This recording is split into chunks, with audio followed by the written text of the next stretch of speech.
ಗೆ ಮೊದಲನೇದಾಗಿ ಧನ್ಯವಾದ ತಿಳಿಸ್ತಾ ಇವತ್ತಿನ ವಿಷಯ ಬೈಲಹೊಂಗಲದ ಕಿತ್ತೂರು ರಾಣಿ ಚೆನ್ನಮ್ಮ ಅರ್ಬನ್ ಕ್ರೆಡಿಟ್ ಸೌಹಾರ್ದ ಸಹಕಾರಿ ಲಿಮಿಟೆಡ್ ಈ ಬೈಲಹೊಂಗಲದ ಏನು ಸೊಸೈಟಿ ಇದೆ ರೀ, ಇದು ಸಾವಿರಾರು ಕೋಟಿ ರೂಪಾಯಿ ಹಗರಣ, ಅತ್ಯಂತ ದೊಡ್ಡ ಹಗರಣ ಆಗಿದ್ದು.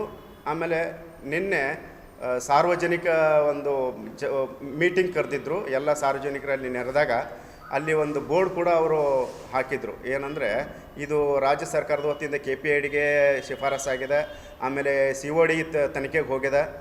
ಈ ಥರವಾಗಿ ಇದು ಇವತ್ತಿನ ಸಭೆ ಕ್ಯಾನ್ಸಲ್ ಆಗಿದೆ ಅಂಥೇಳಿ ಎಲ್ಲ ಜನತೆ ಪಾಪ ಒಂದು ಶಾಕಿಂಗ್ ಇದನ್ನು ಕೊಟ್ಟಿದ್ರು. ಇದೇನು ನಮಗೇನು ಆಶ್ಚರ್ಯ ಅನ್ನಿಸ್ಲಿಲ್ಲ, ಯಾಕಂದರೆ ಜನತೆಗೆ ಪಾಪ ಈ ವಿಷಯದ ಬಗ್ಗೆ ಗೊತ್ತಿಲ್ಲ. ಇದು ಇಂಟರ್ನಲ್ ಮ್ಯಾಟ್ರ್ ಏನಪ್ಪ ಅಂದರೆ ಆಂತರಿಕವಾಗಿ ಇದ್ದಂಥ ಷಡ್ಯಂತ್ರ. ಅಂದರೆ ಈಗ KPID ಇದನ್ನು ಶಿಫಾರಸು ಮಾಡಿ ಏನು ಈಗ ಫೆಡ್ರೇಷನ್ ಅವರು ಇರ್ತಾರೆ, ಕರ್ನಾಟಕ ರಾಜ್ಯ ಸಂಯುಕ್ತ ಸಹಕಾರಿ ಮಂಡಳಿ, ಇದೇನು ಬೆಂಗಳೂರು ಆಫೀಸ್ ಅದ, ಆಮೇಲೆ ಬೆಳಗಾಮಲ್ಲಿ ಇಲ್ಲಿ ಆಫೀಸ್ ಅದ ರೀ, ಮಿನಿ ವಿಧಾನಸಭೆ.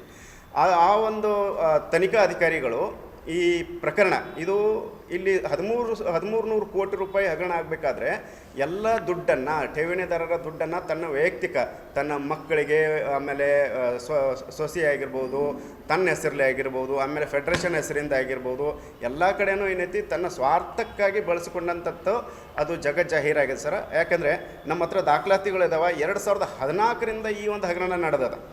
ಇದು ಇವತ್ತಿನ ಹಗರಣ ಅಲ್ಲ, ಈ ಥರ ಸಾಕಷ್ಟು ಹಗರಣಗಳು. ಇದು ವಿಶೇಷವಾಗಿ ಕಿತ್ತೂರು ರಾಣಿ ಚೆನ್ನಮ್ಮ ಸಹಕಾರಿ ಇದು ಕಿತ್ತೂರು ರಾಣಿ ಚೆನ್ನಮ್ಮ ಅರ್ಬನ್ ಕ್ರೆಡಿಟ್ ಸೌಹಾರ್ದ ಏನದ ರೀ, ಇದು 2014ರಿಂದ ಈ ಒಂದು ಹಗರಣ ನಡೀತಾ ಬಂದಿದೆ. ಅಂದರೆ ಇಲ್ಲಿ ಜಾಮೀನು ಇಲ್ಲ.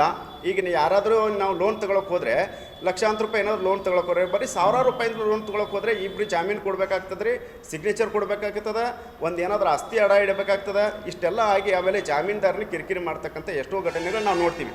ಈಗ ಎಷ್ಟೋ ಅಮಾಯಕರು ನೇಣಿಗೆ ಶರಣಾಗ್ಯಾರ, ಆತ್ಮಹತ್ಯೆಗೆ ಶರಣಾಗ್ಯಾರ. ಆದರೆ ಈ ಒಂದು ದೊಡ್ಡ ದೊಡ್ಡ ಕುಳ, ಒಂದು ರಾಜಕೀಯ ಕೃಪಾಪೌಷ್ಯತೆ